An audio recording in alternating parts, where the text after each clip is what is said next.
Dans l'arc du tournoi du pouvoir dans Dragon Ball Super, il fallait réunir 10 combattants par univers pour tenter de sauver son univers et l'effacement total du roi Zeno.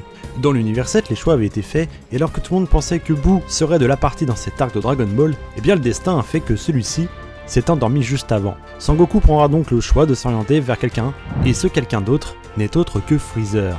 Alors que Yamcha pensait être justement ce 10e combattant, il s'apercevra que ça ne sera pas lui. Ça c'est dans la version originale, mais dans ce What If, Yamcha aura le droit à son heure de gloire.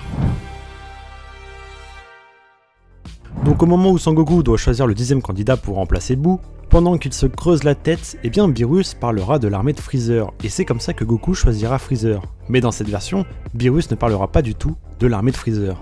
Le stress augmente alors dans la Z-Team, Yamcha caché dans un buisson demande à Puer de s'approcher de Goku. Cela devrait les faire penser à Yamcha. Plume ou Puer comme vous préférez, s'exécute et vient saluer les autres. D'un seul coup, Goku et Krillin ont alors la même idée. Yamcha. Et c'est à ce moment-là que Yamcha, qui était en train d'espionner la conversation, surgit devant tout le monde. Il fait genre qu'il a rien entendu de tout ça et qu'il est là par hasard. Sangoku, content de le voir, lui dit qu'il a besoin de lui pour un tournoi regroupant plusieurs univers. Yamcha fait genre qu'il hésite, puis finit par accepter la proposition de Goku. L'univers 7 a son 10e combattant.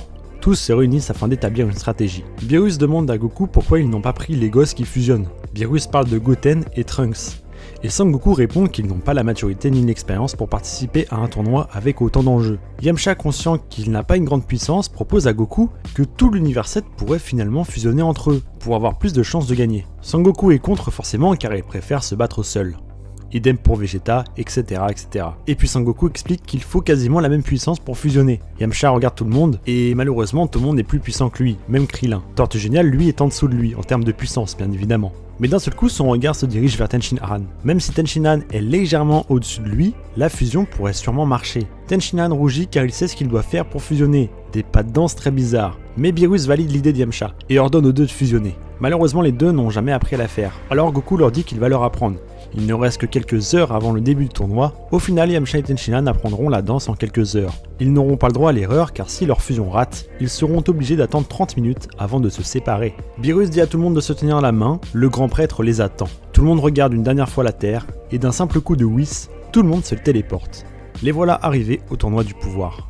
48 minutes de Battle Royale. Tout le monde se met en place, on peut voir d'autres univers sur l'arène. Avant de commencer, Whis demande au grand prêtre si la fusion est possible. Le grand prêtre part demander à Zeno, et étonnamment Zeno valide l'idée, car il trouverait ça rigolo à regarder d'après ses dires. Yamcha et Tenshinhan sont rassurés de pouvoir utiliser leur botte secrète. Le grand prêtre lève la main en l'air et annonce officiellement le début du tournoi du pouvoir. Comme dans l'anime, tout le monde se bat dans tous les sens, hormis un petit groupe de l'univers 7. Piccolo, Gohan, Tortue Géniale, Krillin, Yamcha et Tenshinhan.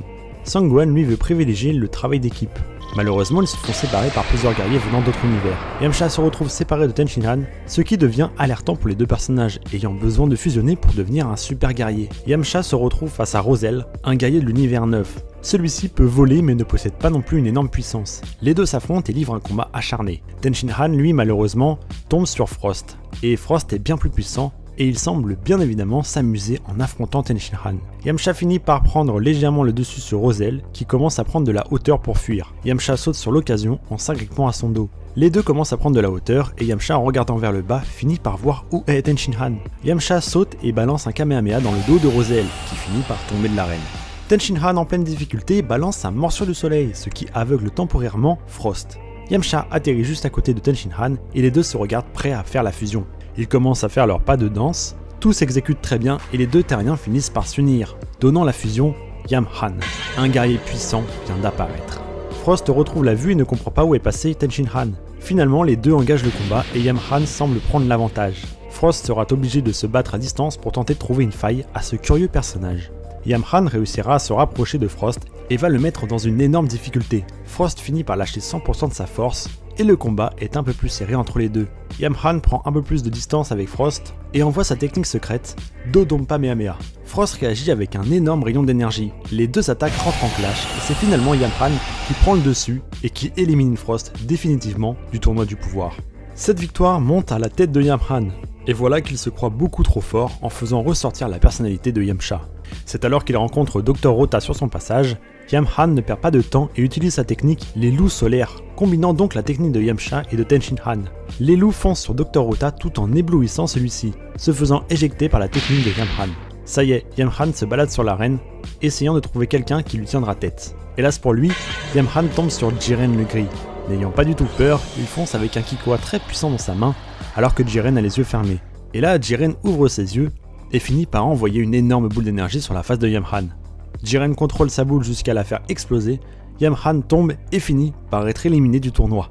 Goku reste choqué de voir la puissance de Jiren, qui a éliminé Yamhan d'une facilité déconcertante. Beerus se met à engueuler Yamcha et Tenshinhan de ne pas avoir assez fait attention. Finalement, le fait que Freezer ne soit pas là va forcément impacter le tournoi du pouvoir. La suite, je vous la laisse vous l'imaginer, c'est un petit what if pour montrer ce qu'aurait pu faire cette fusion, mais honnêtement, elle ne serait pas allée si loin que ça, quoi qu'il arrive. A plus pour une prochaine vidéo sur l'univers de Dragon Ball.